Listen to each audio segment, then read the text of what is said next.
восточные склоны Кавказа. Чечено-Ингушетия.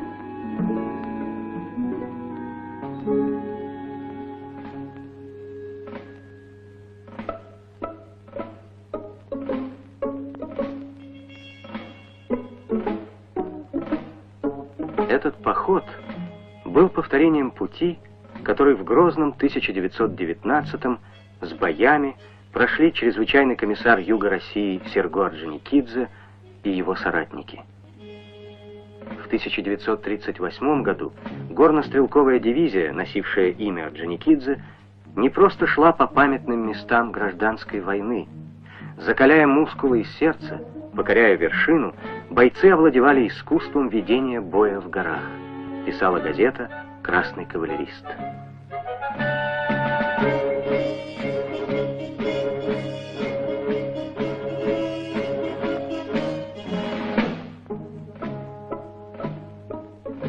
А теперь уже вместе с комсомольцами 70-х мы снова идем по легендарным тропам от Орджоникидзе до Тбилиси.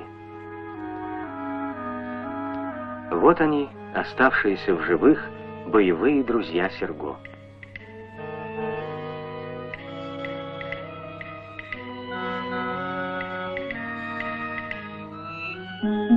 В этом доме он совещался с вожаками партизанских отрядов.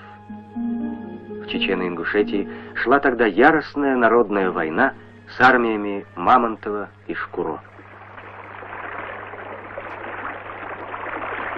Здесь обучались красные ингуши военному делу, отсюда уходили они в бой против белогвардейцев, в бой за советскую власть.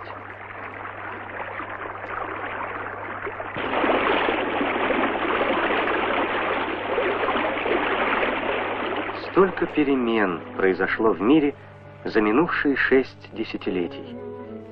И только эти горы и эти реки остались такими, как прежде. Время как будто не властно над ними, как не властно оно над нашей памятью.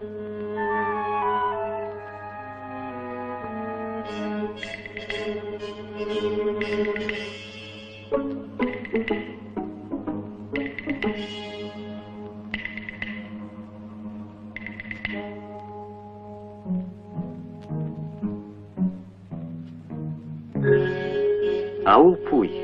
Отсюда Серго в апреле 19-го руководил повстанческой борьбой на Тереке. В горных селениях находили его бойцы надежный приют. Сюда переправлялось через Тифлисский подпольный ревком оружие.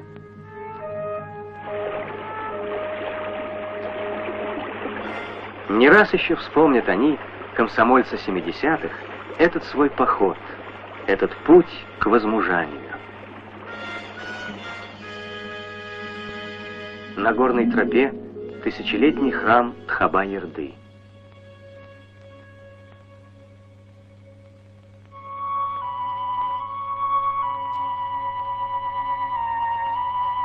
В этой горной долине, под защитой старинных крепостных стен, горцы выхаживали раненых бойцов. Сюда не доносится снизу шуршание шин, стремительный след самолета закрыт облаками.